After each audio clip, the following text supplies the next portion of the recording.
మహారాష్ట్ర ముఖ్యమంత్రి ఎవరన్న దానిపై సస్పెన్స్ కొనసాగుతోంది. మహాయతి కూటమి బంపర్ విక్టరీ కొట్టడంతో సీఎం ఎంపికపై బీజేపీ హైకమాండ్ ఫోకస్ చేసింది. సీఎం రేసులో మాజీ ముఖ్యమంత్రి దేవేంద్ర ఫడ్నవీస్ ముందున్నారనే టాక్ వస్తోంది. ప్రస్తుతం సీఎం ఏక్నాథ్ షిండే తాను కూడా సీఎం రేసులో ఉన్నాననే సంకేతం ఇచ్చారు. దీంతో కూటమిలోని ముగ్గురు అగ్రనేతలను ఢిల్లీకి పిలిపించింది హైకమాండ్. దేవేంద్ర ఫడ్నవీస్, ఏక్నాథ్ షిండే, అజిత్ పవార్ ఢిల్లీకి వచ్చారు. బీజేపీ పెద్దలతో ముగ్గురు నేతలు చర్చలు జరపనున్నారు. ఈ సమావేశంలో సీఎం పదవిపై క్లారిటీ వచ్చే అవకాశం ఉంది. మరోవైపు అజిత్ పవార్ సీఎం పదవి విషయంలో ఫడ్నవీస్ కు మద్దతు ఇవ్వడం ఆసక్తిగా మారింది.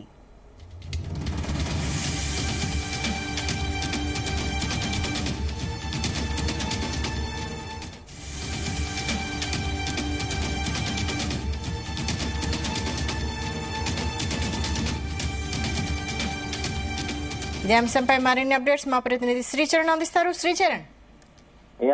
వైశాలి, మహారాష్ట్ర ముఖ్యమంత్రి ఎవరనేది ఒక ఉత్కంఠ అయితే నెలకొని ఉంది. ఈ రోజు దేవేంద్ర ఫడ్నవీస్ సాయంత్రం 5 గంటలకి ఢిల్లీకి చేరుకున్నారు. ఆయన అజిత్ పవార్ అలాగే ఏక్నాథ్ షిండే ఇద్దరు కూడా ముంబైలోనే ఉన్నారు. వారిద్దరు కూడా ఢిల్లీకి వెళ్లేదు. అయితే 72 గంటల్లో ప్రభుత్వం ఏర్పాటు చేసిన పరిస్థితి నెలకొని ఉంది. మరోవైపు ఏమో విశ్వసనీయ వర్గాల సమాచారం మేరకు బీజేపీ మహారాష్ట్ర ముఖ్యమంత్రి పదవికి పట్టుబడుతుంది అనేది కూడా సమాచారము. ఈ నేపథ్యంలో దేవేంద్ర ఫడ్నవీస్ తదుపరి మహారాష్ట్ర ముఖ్యమంత్రి అంటూ కూడా ప్రస్తుతం చర్చ నడుస్తోంది. మరోవైపు ఏమో ఏక్నాథ్ షిండేనేమో ఎలక్షన్ రిజల్ట్స్ వచ్చాక కూడా ఆయన ఆసక్తికర వ్యాఖ్యలు చేశారు.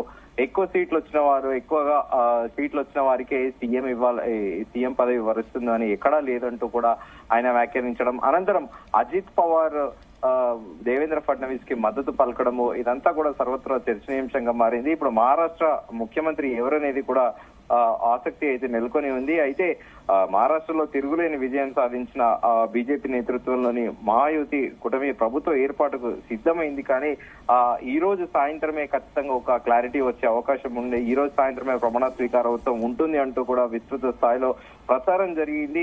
కానీ అత్యధిక సీటు గెలుచుకున్న తమకే పార్టీకి అవకాశం దక్కుతుంది అని బీజేపీ చెబుతోంది.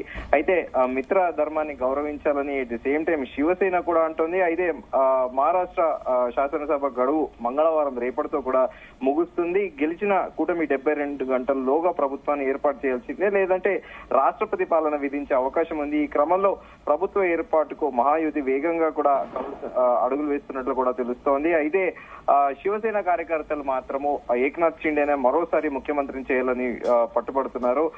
ఎందుకంటే షిండేకు కాస్త క్లీన్ ఇమేజ్ ఉన్న కారణంగా కూడా ప్రస్తుతానికి అంటే ఈ 4 ఏళ్ల పరిపాలనలో కూడా ఎక్కడ ఎలాంటి ఆయన పైన ఆరోపణలు, స్కామ్లు కానీ అలాంటివి లేని నేపథ్యంలో ఖచ్చితంగా ఆయన్నే తీసుకోవాలి. And at the same time Haryana, Madhya Pradesh assembly ఎన్నికల్లో వ్యూహంగ పరంగా బీజేపీ పార్టీకి చేసిన సహాయాన్ని కూడా పరిగణలో తీసుకొని మిత్ర ధర్మాన్ని కట్టుబడి ఉండాలంటూ కూడా శివసేన షిండేకి చెందిన శివసేన డిమాండ్ చేస్తున్నారు. ఇంకా బీజేపీ హైకమాండ్ మాత్రము మహాయుతి కూటమి సీఎం, ఇద్దరు డిప్యూటీ సీఎంల ఫార్ములా అవకాశం అమలు చేసే అవకాశం ఉందని విశ్లేషకులు చెబుతున్నారు. ఒకవేళ అదే అయితే మరోసారి కూడా ఏక్నాథ్ షిండే సీఎం అయ్యే అవకాశం ఉంది. లేదు అనంటే ఏక్నాథ్ షిండేకు డిప్యూటీ సీఎం, అలాగే అజిత్ పవార్ కు డిప్యూటీ సీఎం ఇచ్చేసి దేవేంద్ర ఫడ్నవీస్ ని ముఖ్యమంత్రి పదవి వరించబోతుంది అనేది కూడా మరో టాక్ నడుస్తుంది. అట్ ది సేమ్ టైం ఒకవేళ ఏక్నాథ్ షిండేకి డిప్యూటీ సీఎం పదవి ఇస్తే డిప్యూటీ సీఎం తో పాటు కీలక శాఖలు అప్పగించే ఆలోచనలో కూడా ఢిల్లీ పెద్దలు ఉన్నారని కూడా చర్చ నడుస్తోంది. కానీ మహారాష్ట్ర సీఎం పీఠం ఎవరు అనేది కూడా తీవ్ర ఉత్కంఠ అయితే నెలకొని ఉంది. ప్రస్తుతం దేవేంద్ర ఫడ్నవీస్ రేపు ఓం బిర్లా పార్లమెంట్ స్పీకర్ ఓం బిర్లా ఇంట్లో ఒక వివాహ కార్యక్రమానికి కూడా వెళ్తున్నారు. అనంతరం కూడా ఈ రోజు రాత్రి కూడా మీటింగ్ ఉంది బీజేపీ పార్టీ ఆఫీస్ లో అనేది కూడా తాజాగా అందుతున్న సమాచారము. సో మరి ఏదేమైనప్పటికీ ఈ రోజు అర్ధరాత్రియా లేకపోతే రేపు మార్నింగ్ ఒక క్లారిటీ వచ్చే అవకాశం ఉంది. వైశాలి. అయితే మరోవైపు ఈ అజిత్ పవార్ సీఎం పదవి విషయంలో ఫడ్నవీస్ కు ఎందుకు మద్దతు ఇస్తున్నారు?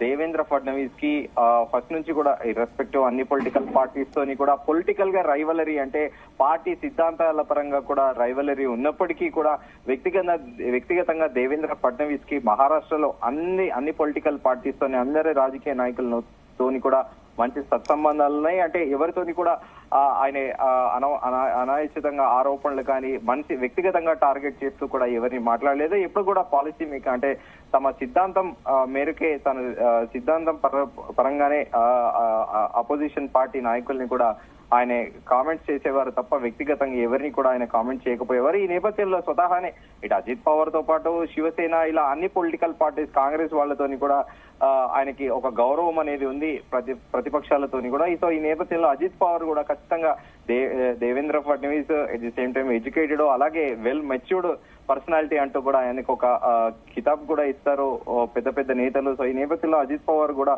దేవేంద్ర ఫడ్నవీస్ వైపే మొగ్గు చూపుతున్నారనేది కూడా అదొక అంశంగా కూడా పరిగణించవచ్చు. అయితే ముగ్గురిలో ఒకరిని సీఎం ని చేసి ఇద్దరిని డిప్యూటీ సీఎం చేసే అవకాశమే ఎక్కువగా ఉన్నట్టు కనిపిస్తోందా? అదే ప్రస్తుతానికి ఢిల్లీ పెద్దలు కూడా అదే ఆలోచనలో ఉన్నారు. ఎందుకంటే ముగ్గురు నేతలు కూడా ఎవరిని కూడా తీసిపోయిన విధంగా, ఎందుకంటే ఏక్నాథ్ షిండే 2020లో కూడా చాలా డేర్ స్టెప్ తీసుకున్నారు. ఆయన ఏకంగా ఆ పార్టీ ఆయన ఏదైతే పార్టీలో ఆయన కెరీర్ స్టార్ట్ చేశారో ఆ పార్టీనే చీల్చేసి ఆయన బయటకు రావడం, బీజేపీకి మద్దతు నిలవడం, అది కూడా బీజేపీ మర్చిపోలేని పరిస్థితి. At the same time Ajit Pawar కూడా ఎన్సీపీలో కీలక నేత, తన శరద్ పవార్ ని కాదనుకొని కూడా ఆయన రెబల్ గా బయటికి రావడము. సో ఖచ్చితంగా వీళ్ళిద్దరిని దృష్టిలో పెట్టుకోవాలి. ఎట్ ది సేమ్ టైం వీరిద్దరికి కూడా గౌరవానికి ఎలాంటి ఇబ్బంది లేకుండా చూడడం, వాళ్ళని పాసిఫై చేయడము. At the same time BJP కూడా తన పట్టు అనేది నిలుపుకోవడం కూడా బీజేపీ కూడా ఆలోచిస్తుంది. ఈ నేపథ్యంలో ఖచ్చితంగా ముగ్గురిలో ఎవరో ఒకళ్ళు దేవేంద్ర ఫడ్నవీసే దాదాపు ముఖ్యమంత్రి అని బీజేపీ వర్గాలు పేర్కొంటున్నాయి. ఒకవేళ చర్చల తర్వాత ఏం డిసైడ్ అవుతుంది అనేది కూడా ఆసక్తికరంగా ఉంది. ఒకవేళ ముగ్గురు లో ఒకరికి ముఖ్యమంత్రి అయితే మాత్రం మిగతా ఇద్దరికి మాత్రం ఖచ్చితంగా డిప్యూటీ సీఎం పోస్టులు వరించే అవకాశం అయితే ఉంది. Vaishali. Right, thank you Sricharan.